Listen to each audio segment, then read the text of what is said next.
Welcome to this presentation. I'm Ajoy Basu. In this presentation, I bring to you select and special interview points that rank high for me when I'm on the panel actually carrying out the interview. So I'm not getting into the routine questions normally asked of the candidate in an interview. I'm dwelling on those special points that go a long way in ascertaining whether your interviewing process is yielding the right candidate. The biggest failure of an entire interviewing process spanning across evaluation of many candidates is when the management discovers later that the chosen candidate has flattered to deceive, is just not able to deliver. For it means that the interviewing process has not empirically established that the candidate is good enough at the ground level to deliver. It needs to be proven, devoid of doubt, that the candidate has the critical knowledge, skills and the temperament within the immediate orbit of recall, that is the knowledge and the skill sets, and a balanced temperament.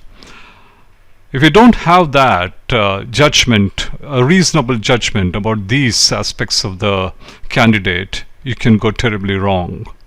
Without that, I don't think you can deliver effectively over the medium and longer term.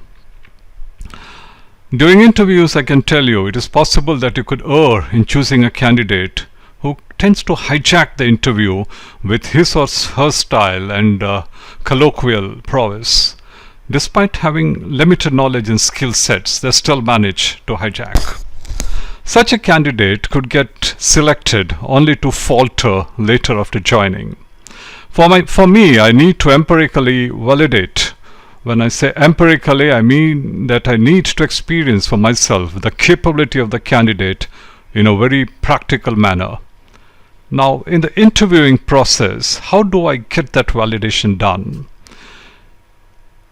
For me, it's about whether the candidate has a core technical competence in the field of expertise and experience we are looking at. It's about the ability to analytically think and immediately translate from idea to performance. It's about the candidate's written communication, something which needs to be given special emphasis because I see serious deficits in them among many candidates.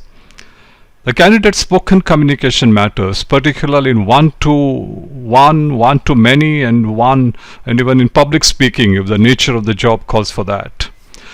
It's about the candidate's numbers orientation. What about the candidate's legal orientation?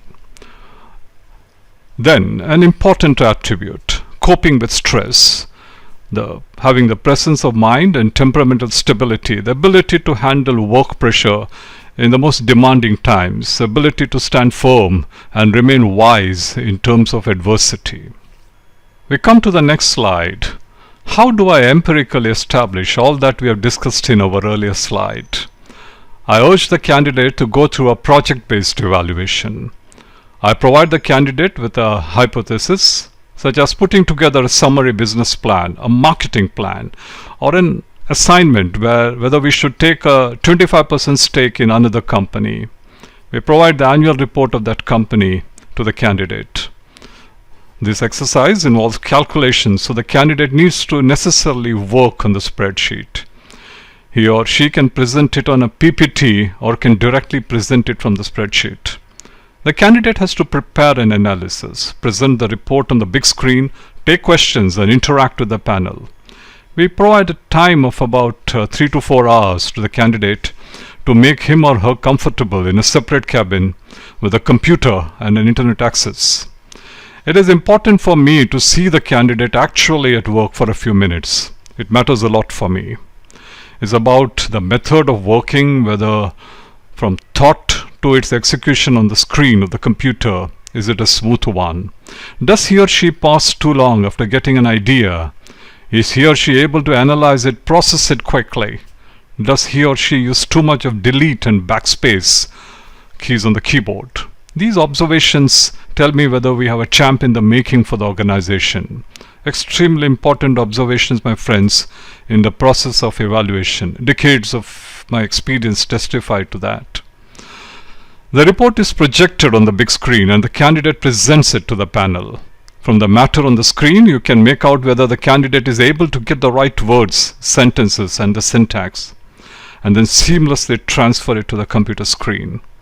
We closely interact with the candidate and raise relevant queries, subject-related, compliance-related, thereby testing his ability in terms of core domain knowledge, ability to present, speak one-to-many, listen and articulate responsively. When putting up a challenging poser, we watch the composure, body language, and the ability to take on stress. By experience, I can tell you that by this modus of evaluation, all that we are looking at unfolds in their practicality, and you can do a proper and definitive evaluation of the candidate.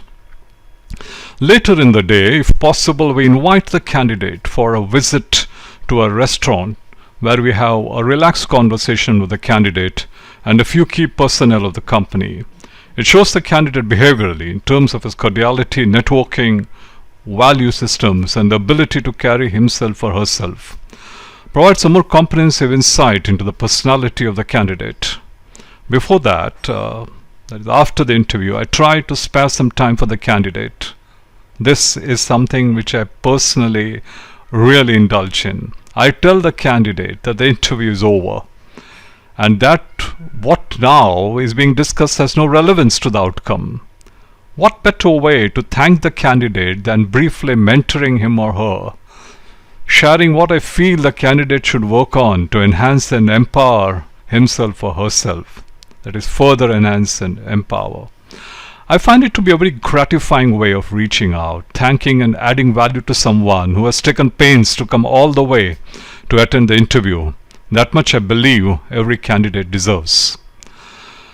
So friends, that is about the stage of the actual interviewing of the candidate. This is where all the action is. The best candidates actually enjoy this experience. They discover themselves. Many say that it is the best interview they have ever attended. Irrespective of whether the days and the weeks thereafter land them the job, they try to be in touch with me, thanking me for enabling them to realize where they stand. In my next capsule, I'll dwell on the post-interview stage of how to translate and document the entire evaluation process into an analytical report that captures and presents in a weighted manner the candidate's ability in respect of each competence and then computing a holistic index of competency. Trust you have found this capsule interesting. I look forward to you attending my next capsule on the subject, which you'll also find very interesting.